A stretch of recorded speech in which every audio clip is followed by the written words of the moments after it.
yung issue na selos issue, hindi na po kami nakapag-usap. Yun nga eh.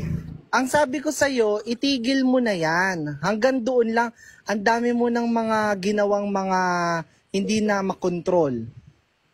Tapos nakausap kita, nagkaroon tayo ng pagkakataon mag-usap, kinausap kita. Sabi ko, yan na ang last mo. You do your thing, kumilos tayo ng parallel lang, pataas ka, paangat din kami, pero hindi na tayo magtatagpo. Ang punto dito sa sinasabi ko, inaapuyan mo yung mga tao eh. Anong dating dyan? Na okay kayo ni Kong? Na okay lang yung mga nangyari? Tapos, ang pagkakataon yan, hindi yan kasi nagtatrabaho dyan. Nagbabakasyon yan ng pamilya. Ngayon, naka-live ka. Pag nakita ka nila Kong, tapos naka-live yung mga reaksyon nila, sabihin natin, hindi ka nila masyado in-entertain. Ang bashing, napupunta kila Kong. Grabe naman si Kong, hindi pinansin si Kulob. But kaya po, ang sabi ko lang, para po malaman nila na andito pa rin ako naghihintay. Pagdating ho nila dito, tititigil ko itong live na to. O hindi, anong punto mo dyan? Anong punto ng paghihintay mo dyan? Sige nga, magbigay ka ng rason. Para po makausap ko sila. Gusto ka ba nilang kausap? Hindi po ako sigurado, pero sana... Wala kasing ginagawa yan sa Bicol, kundi nagbabakasyon at nagsuspend ng time, quality time, doon sa pinagseselusa mong anak nila.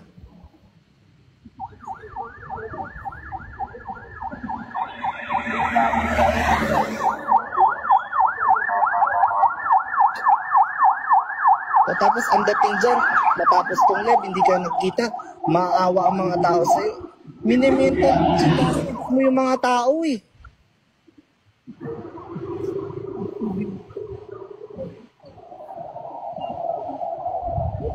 Ang dating, martir ka, kawawa si Kulob. Kanina pa dyan sa labas.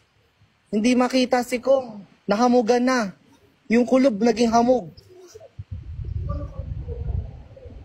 Hindi nag-ano talaga, kanina ko pa sa kanila pinapaliwanag ko na wala rin mo akong balak na pag kinausap po sila na tanungin sila kung pwede pa akong bumalik. Wala po akong mission na ganun, kumbaga.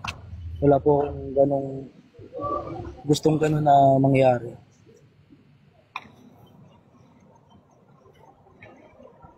Makausap ko lang ho sila.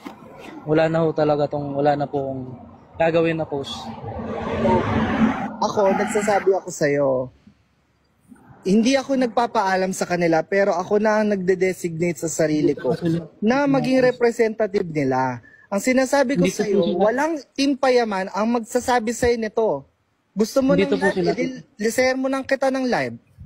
Dito po sila. Tumigil po sila dito. Kinausap kita ng personal at maayos eh. Nung Hydro last year eh. Yung mababait yung mga tao yan, pero pag ayaw nila. Para saan pa ba? Ano gagawin mo, magsosorry ka? Napatawad ka na ng mga yan. Pero hindi na, may mga pagpapatawad tayong ginagawa na hindi na tayo mababalik sa dati. Tumigil po sila kay Chino. Gusto ko lang po talaga silang makausap. Iyan ko na po itong live.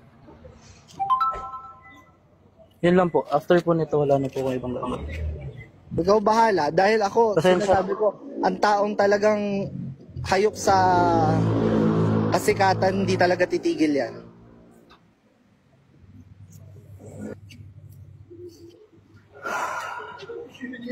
Sige po, Tita Chino. Sorry po.